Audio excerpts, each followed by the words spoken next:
Hello, I'm Tessa Rickard, a nutritionist passionate about helping you to eat joyfully and digest like a pro. Today, I'm going to be introducing the microbiome in the 3-minute block. So I'm going to keep it really quick, and quick introduction to the microbiome to help you guys understand what I'm talking about over the next few weeks. So the microbiome is basically a collection of bacteria that lives in and on the human body. So we have bacteria in our armpits, on our face, even up our nose, everywhere. It's normal and it's natural, and they work with us in a beautiful symbiotic relationship. So we don't want to get rid of them all. The main microbiome that I generally work with in clinic, and the one that I'm talking about at the moment though, is the microbiome of the large intestine. And that's where around 80% of the bacteria found in and on the human body is actually in the large intestine. It's perfectly normal and natural. This collection of bacteria inside our gut weighs between 2 and 3 kilos. That might gross some people out, that's okay.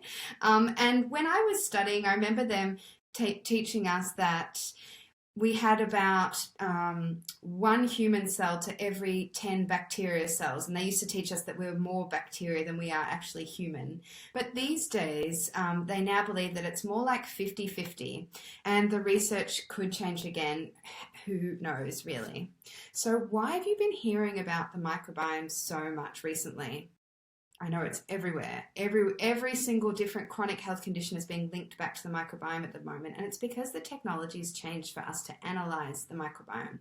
So in the past, they used petri dishes and they'd culture different bacteria, but now we know that not all the bacteria found in the large intestine can actually be cultured in this way. So we're missing a lot of species, and also there's like thousands and thousands of them, so it was very time consuming.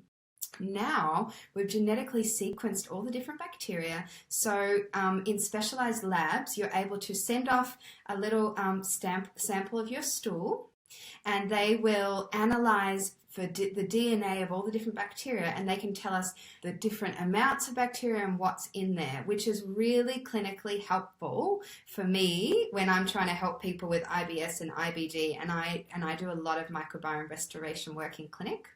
So we didn't know much about it really a few years ago. So this is why we've got this huge explosion of information now. But to be honest, we don't really know what a healthy microbiome is. The only way that we can sort of evaluate it is by comparing it to healthy people. So healthy people with no IBS symptoms, with no autoimmune disease or inflammatory bowel disease, they have a particular type of microbiome, and they have a very diverse range of bacteria found in their colon. So when you do microbiome restoration work with me, what we're trying to do is create a lot of diversity, and we are learning about some of the some of the really important bacteria in your large intestine. We are starting to understand what they do, but there's a lot we still don't understand. So it's really exciting and interesting new research.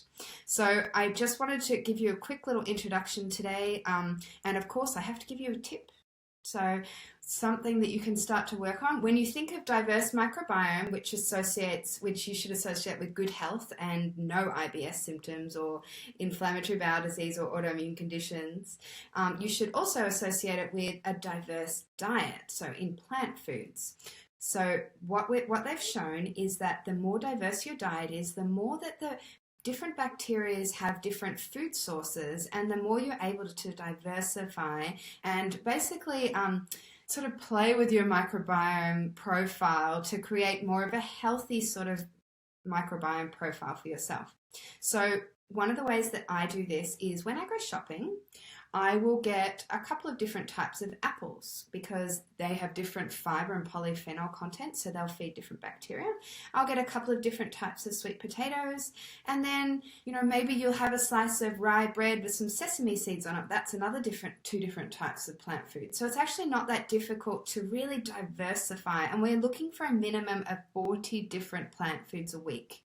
So just think this: diverse microbiome equals diverse plant food diet. That doesn't mean you can't eat meat, but it just means that you need to have small amounts of good quality meat and plenty of different plant food varieties. So I'm going to be talking about dysbiosis next week. What can go wrong with the microbiome, and why is it that I go on about it all the time? That's called dysbiosis. So we're going to be looking at that.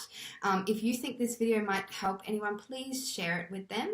And I will see you next week. Bye.